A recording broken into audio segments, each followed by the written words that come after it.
Welcome to The Explainer.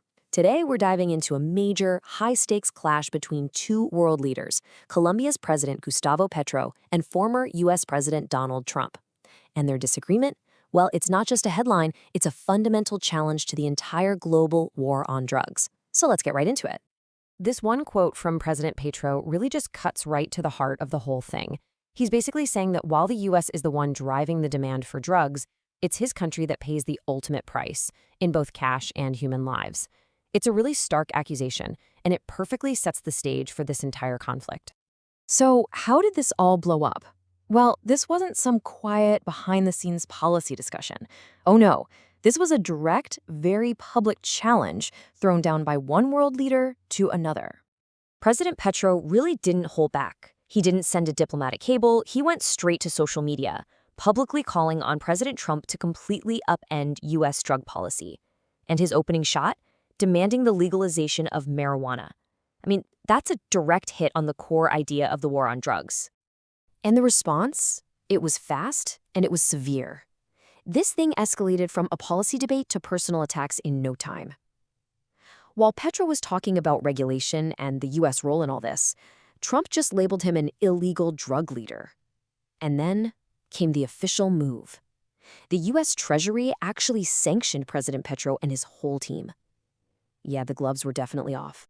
Okay, so what is President Petro actually proposing here? Let's break down his vision, because it's way more than just legalizing pot. It's a whole blueprint for a totally different way of handling this entire issue. Petro's plan has 4 clear steps. First, he wants to legalize and regulate cannabis exports. Makes sense. Second, he wants the U.S. to drop tariffs on other Colombian farm goods to help their legal economy grow. Third, and this is a big one, he puts the ball back in the U.S.'s court to deal with its own drug consumption problems. And finally, he's demanding a real scientific study to see if prohibition even works in the first place. This isn't just tweaking the system, it's a complete teardown. Now, if you want to understand why Petro is pushing for such a radical change, you just have to look at the human cost. He directly connects the demand for drugs in the U.S. and Europe to 300,000 murders just in his country. For him, this isn't some abstract policy thing. It is literally a matter of life and death on a massive, massive scale. And it's so important to get this. President Petro doesn't just think the policy is a failure. He uses the strongest language you can imagine. He calls the war on drugs a genocide that's led to 1 million deaths across Latin America. His message is crystal clear.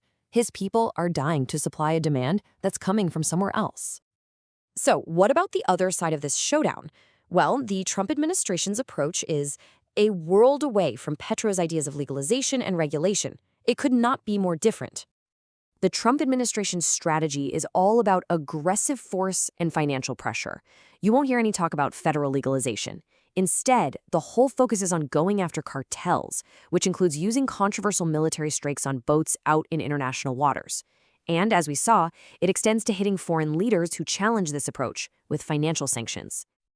I mean, this contrast just lays out the fundamental opposition, doesn't it? It is a total clash of philosophies. One side is proposing regulated trade and economic partnership, treating it like a market issue.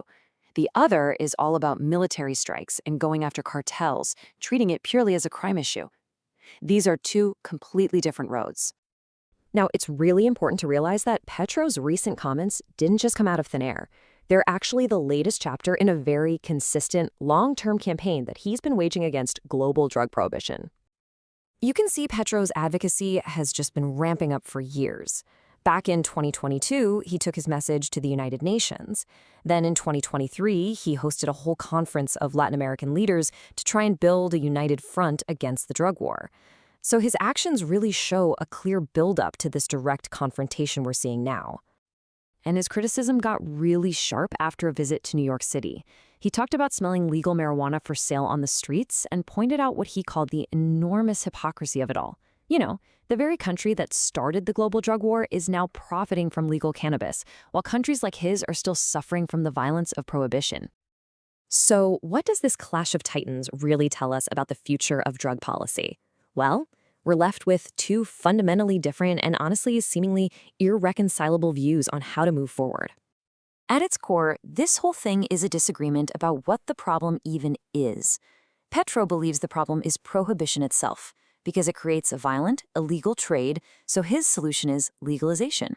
Trump, on the other hand, sees the problem as the cartels and the traffickers, so his solution is to attack them with force. And their goals are just as different. One wants a legal economy, the other wants to stop the supply. Ultimately, this is way bigger than a feud between two leaders. It represents a huge fault line in international relations. This growing divide between the producer nations, who are suffering the violence, and the consumer nations, who are driving the demand. So this entire episode really forces us to ask a critical question. When you have producer countries like Colombia now openly calling the war on drugs a genocide and demanding a complete overhaul, are we watching one of the longest, most controversial policy campaigns of the modern era finally approach its breaking point?